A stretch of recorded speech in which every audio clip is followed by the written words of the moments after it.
Yo, what's up mga kagulong? Andito na naman po tayo sa Manila Bay. Update po tayo ngayon dito sa may Manila Yacht Club.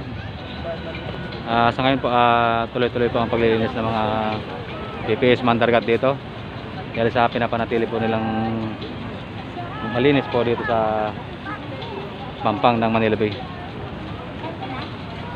Naubo na yung pandilira.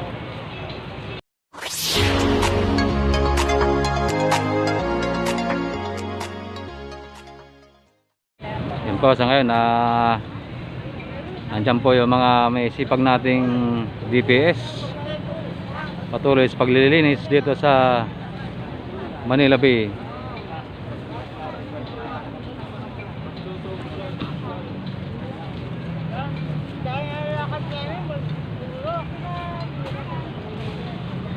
So ayan guys, pupuntahan natin yung pupunta tayo ng tabing dagat.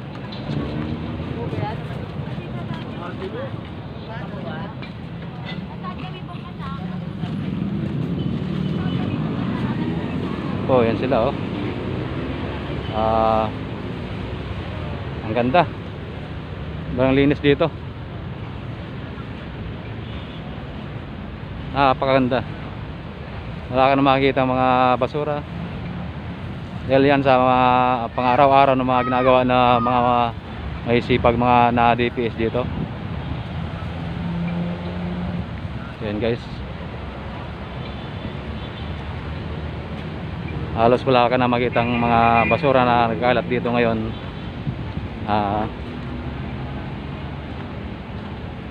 Ayun.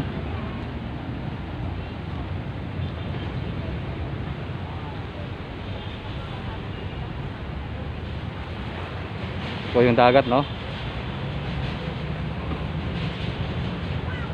Ayun.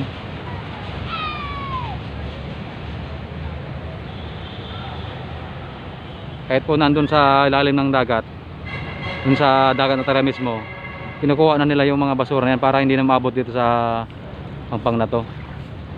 Nandun pa lang sa dagat, kinukuha na nila. Kaya kita natin ngayon dito, ang ganda ng pampang, sobrang linis.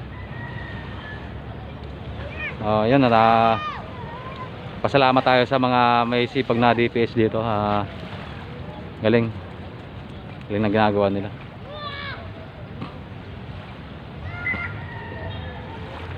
Ayan.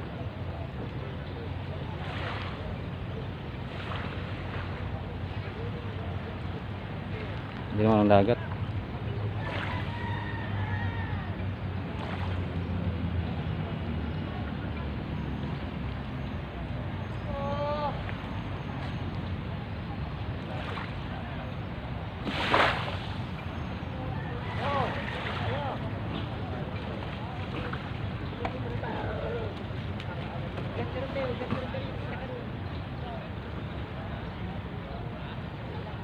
Swabe, ang ganda.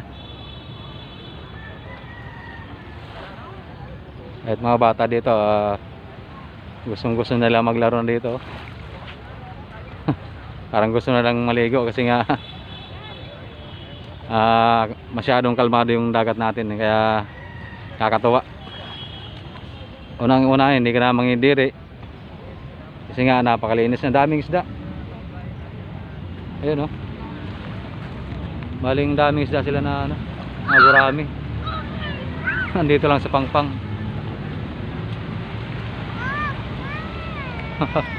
Nabasaan nila ng bata. Kakatuwa, daming isdang maliliit. Yan na.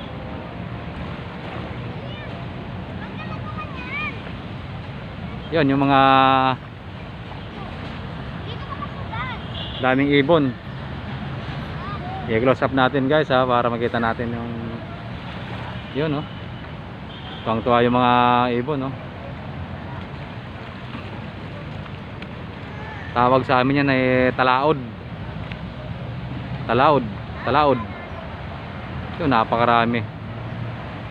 Kahit yung mga ibon tuwang-tuwa na dito ngayon sa Manila Bay kasi nga nakikita nila na parang siguro naisip nila na safe nila sila dito ngayon, walang gumagambala sa kanila. saka siguro nakikita nila na napakaganda na ng Manila Bay. Wala na yung mga basura na kahit paano nakakasira din yun sa kanila eh. Yung mga basura na yun, lalo siyempre minsan nakakain din nila. Ayun oh, napakagandang tingnan yung mga ibon.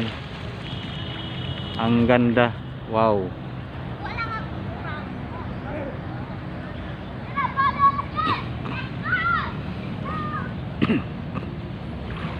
Ito yung mga ano, mga bangka na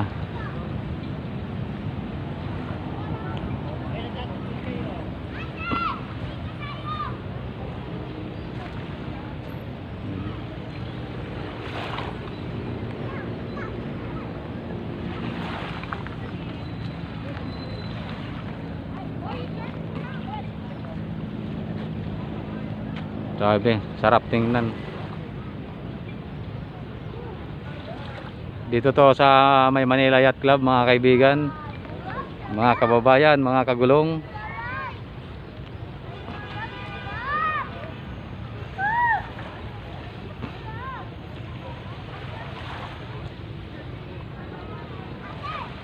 Kung tayo doon sa may ano, sa may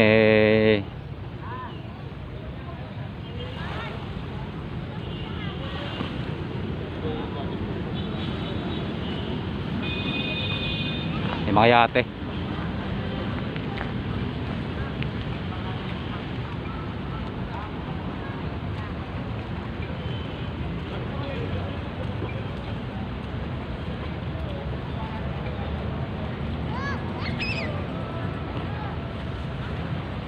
Bali pinagbawalan nila yung pumunta yung tao dyan, pero mayroon pa rin mamasyal dito.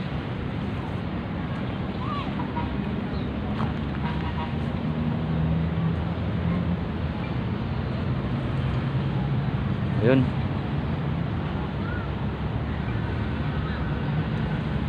Sasaksak tayo. Pwede pa pumunta dito.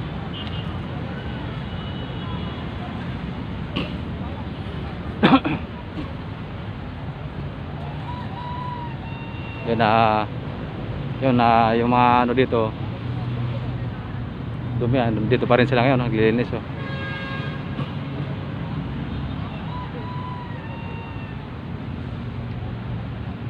Yung mga putik-putik na dito sa tabing pangpang oh. Yun guys oh.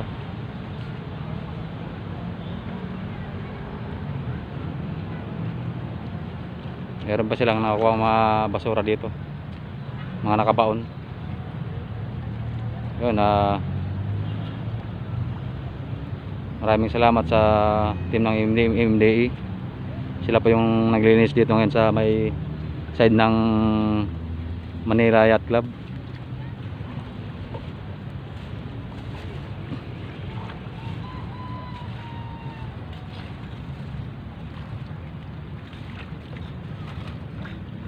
Ito yung mga nakabaon dito ng mga basura.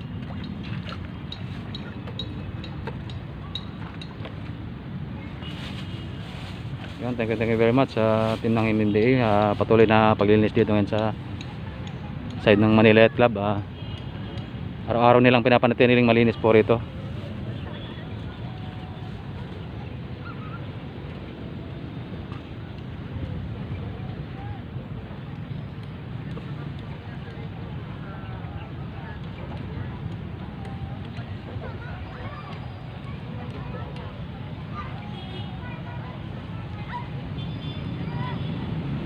Yun,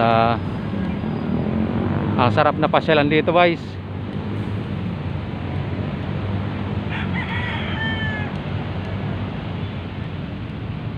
Kahit kanina medyo maambon, may mga tao pa rin na namamasyal dito.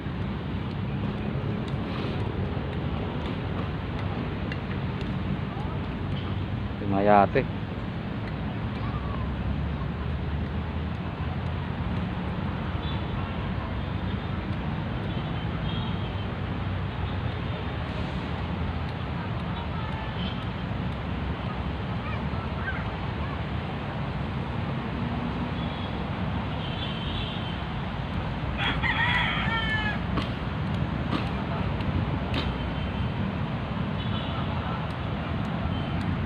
sarap ng pakiramdam na makita mong malinis yung pampang ng dagat ng Manila Bay.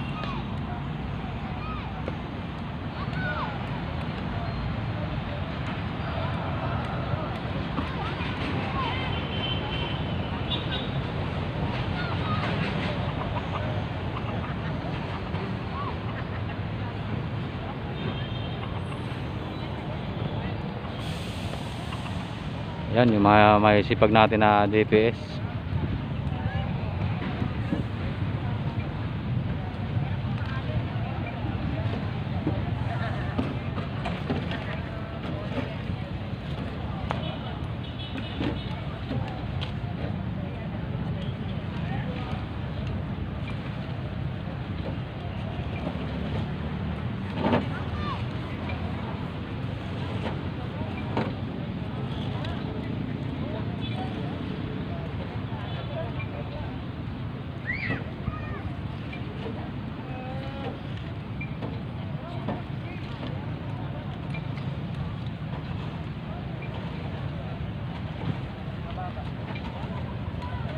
So yun, no.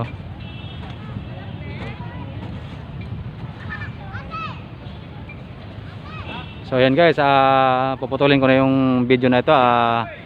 Inulit ko guys, maraming salamat sa inyo lahat. Sana ay ligtas po kayo. Inulit ko po, ligtas po kayo at wala po kayo, malayo po kayo sa anumang kapahamakan mga kababayan. And of course, inulit ko yung mga kababayan nating OFW, sana po nasa ligtas po kayo na kalagayan. Yun, dito lang po ako. God bless and bye bye.